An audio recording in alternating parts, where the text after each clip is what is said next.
Sori Ibrahim Keïta et Boubacar Touré d'Ibobi partagent leur expérience avec les agents de l'ERTM.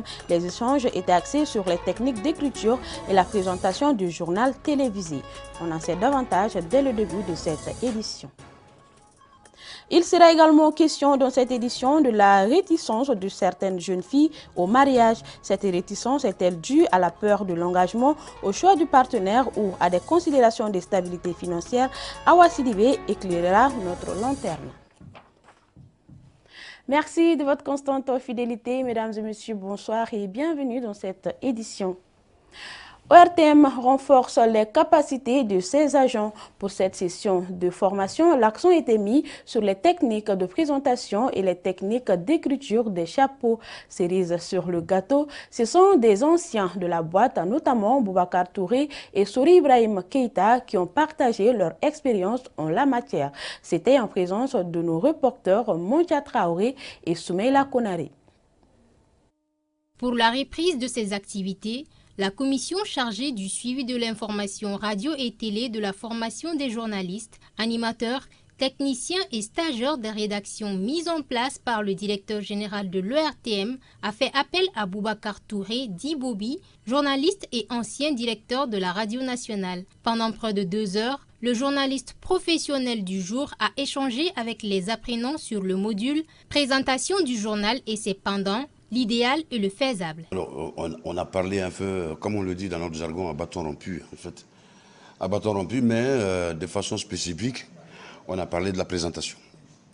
La présentation du journal, ses exigences, le mode opératoire, ici à l'ORTM, ce que nous appelons ici les éléments essentiels pour faire un bon journal. C'est des éléments qui passent d'abord par une bonne connaissance de l'environnement médiatique, de l'information du jour. C'est aussi se mettre en réflexion déjà en amont avant son journal. Cette session a concerné et les journalistes en apprentissage qui effectuent un stage pratique couvrant toutes les compétences du métier, mais également ceux expérimentés en cours d'emploi, désirant se perfectionner sur les techniques journalistiques, un véritable cadre d'échange pour les uns et les autres. Je pense que c'est une connaissance de plus, parce que non seulement nous, jeunes journalistes, nous avons besoin d'aller à l'école des aînés pour être encore plus performants. Une telle formation doit être perpétuée pour que vraiment nous puissions apprendre davantage. C'est vrai, on a beaucoup appris à l'école avant d'arriver ici. Il y en a aussi qui ne sont pas allés à l'école de journalisme cependant. Voilà, donc cette formation, je pense, va permettre à tous les journalistes de pouvoir comprendre certaines nuances. Parce que le problème avec le journalisme, c'est qu'il y a beaucoup de termes qui se ressemblent parfois, ou bien il y a plusieurs techniques qui se ressemblent. Mais quand eux, les expérimentés, viennent nous expliquer les choses comme ça, il y a de grandes chances que beaucoup se ressaisissent. Ce renforcement de capacité réussi de la communication interne au sein de l'ERTM pour ses agents, qui se tiendra chaque mercredi, s'est déroulé dans une ambiance bon enfant et chacun, à travers les interactions, en a tiré profit. La problématique du système sanitaire malien au cœur de la 4e Assemblée générale des médecins. Les discussions ont porté sur les réformes du système de santé, enjeux et perspectives. Astanso pour les détails. Débattre à bâton rompu des problématiques du système de santé afin de trouver des solutions idoines. C'est dans cet ordre d'esprit que se tient cette messe des acteurs du monde médical. Une rencontre de l'ordre qui servira de cadre pour jeter les bases du changement tant voulu.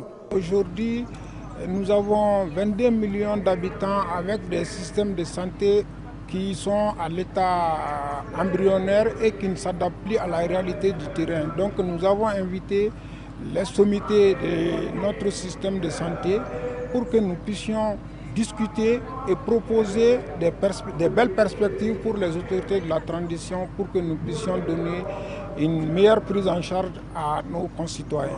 Face à l'évolution constante de la médecine, des réformes s'imposent. Une imposition qui demande de jeter un regard sur le dit système, mais aussi de tirer le bilan des activités de l'ordre au cours des années écoulées. Nous avons pu soutenir notre système de santé pendant la crise Covid en donnant plus de 3000 masques, en distribuant plus de 500 kits de lavage des mains et en visitant également les centres de santé. Et nous avons participé au renforcement de notre système de santé avec les bailleurs de fonds. Nous avons mis à disposition dans l'ensemble des 6 structures de Bamako des respirateurs, ce qui a été un très grand ouf de soulagement. Et donc nous sommes très satisfaits de notre bilan. Avec comme credo, ensemble pour un ordre au service des médecins, l'Assemblée générale a servi de tribune pour honorer ceux-là qui sont devenus des références dans le domaine.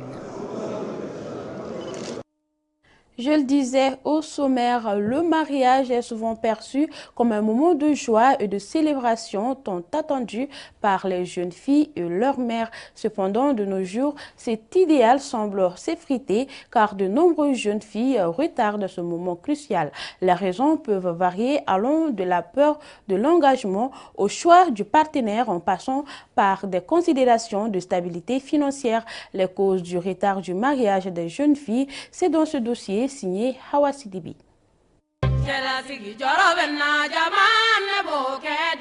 Il est rare de ne pas assister à un mariage le dimanche à Bamako. Les jeunes filles comme les jeunes hommes célèbrent leur union devant Dieu et les hommes. Le mariage est synonyme de vie conjugale. Et malgré la fréquence de cette célébration, un nouveau phénomène émerge, la peur de la vie de couple chez les jeunes femmes. Nous éprouvons de la crainte à l'égard du mariage, car de nos jours, le comportement des hommes laisse à désirer. L'attention et l'amour qu'ils manifestent avant le mariage ne semblent pas perdurer par la suite. Les femmes d'aujourd'hui se marient que pour leur époux. Elles ne se préoccupent pas de leur belle famille. En plus, aujourd'hui, quand tu n'as pas d'argent, les filles ont peur de s'engager avec toi. Cette crainte de la vie au foyer peut trouver ses racines dans divers facteurs, particulièrement dans une société où les pressions sociales sont très présentes. Madame Kouyaté, traditionnaliste, souligne qu'autrefois le rôle de la femme se limitait au bien-être de son mari et de ses enfants. Mais aujourd'hui, les femmes partagent les mêmes aspirations que les hommes, créant ainsi un écart entre passé et présent. Changement de mentalité, de la façon de voir à l'occidental, le mariage, ça se faisait par famille. Ce n'est pas un homme qui se marie avec une fille, mais c'est une fille qui vient dans la famille d'un homme. Avant d'aller au mariage, la mère s'entretenait avec sa fille. Tu vois comment je vis avec ton père. Est-ce que tu m'as vu crier sur ton père? Est-ce que tu m'as vu une fois débouter les ordres de ton père? Il faut savoir s'adapter à la nouvelle vie. Il faut qu'au sein des familles, que les parents éduquent les enfants. Il y a l'idéal et le réel. Avant le mariage, on essaie d'idéaliser.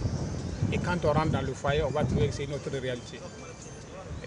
Aujourd'hui, les novellas et d'autres films ont changé la donne. On pense que la vie du couple, c'est le bonheur de vivre avec un homme dans un foyer.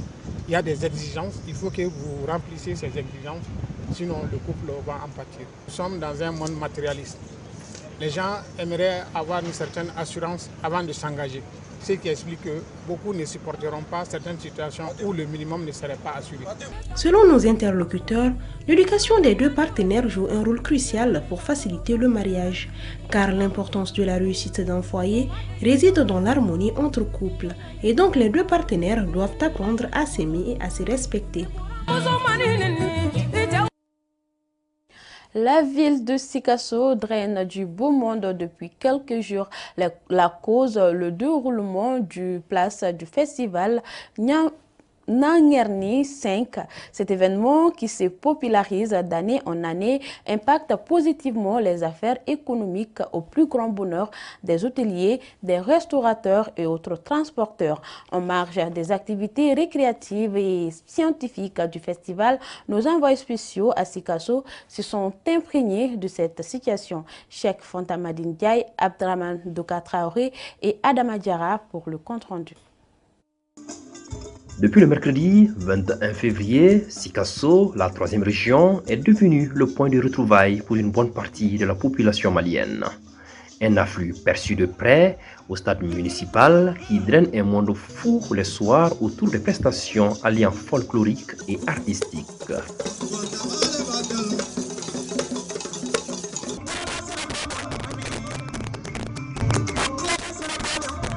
Le Nanyerki 5 a ainsi relancé les affaires économiques ici à la cité du Kénédougou. Du transport à l'hébergement en passant par la restauration, ce rendez-vous culturel se classant au rang de manifestation populaire est tout bénéf pour ces différents acteurs. Quand il y a des activités comme ça, comme les festivals, les grandes rencontres, malheureusement il n'y a pas de congrès à Sikasso, c'est ça qui fait bouger la ville. Ceux qui viennent, sont transportés ici. Les transporteurs gagnent leur compte, ils mangent sur place, donc tous les vendeuses de fruits et légumes, tout marche. La restauration, l'hébergement, bref, c'est ce que nous on fait, c'est notre raison d'être. On héberge, on nourrit. Merci beaucoup. Les clients sont venus de partout, les transporteurs sont en mouvement, surtout les véhicules urbains, les tournées, les sotrams, les taxis, tous sont tous en mouvement. Donc ça prouve que ça a beaucoup fait l'évolution des activités au sein du transport à Sikasso. Ce festival se déroule à un moment où la ville côté infrastructure fait plaisir à visiter, ce qui participe d'une façon ou d'une autre au bon climat des affaires.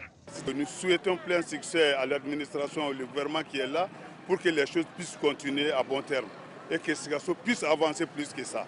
Toutes ces réalisations ici à Sikasso et l'engouement que gagne le festival Nanyerki édition après édition, l'un associé à l'autre participe à la croissance économique de la région. Un développement, faut le dire, maintient la population sur place et encourage les gros investisseurs. Voilà, c'était donc le festival Nanyerki depuis Sikasso. Parlons à présent de la finale de la 3e édition de la Coupe Ibrahim Djamoutene IB. Le FC Lamine Dombélé s'est imposé face au FC Lassine Traoré par le score de 4-0. Une compétition réservée seulement aux jeunes de moins de 50 kg. Hawa Kamisoko. Un match plaisant, technique et des occasions de chaque côté.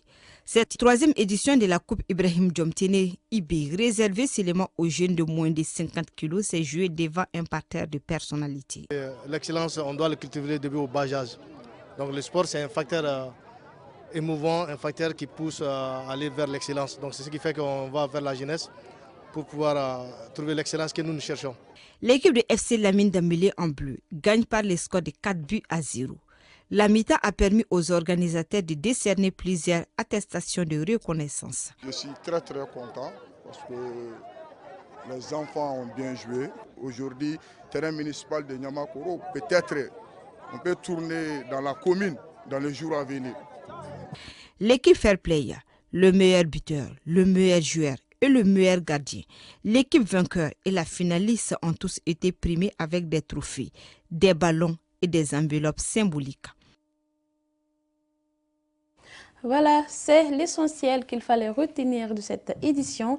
Merci à vous de l'avoir suivi. Bonne suite de programme sur ORTM2.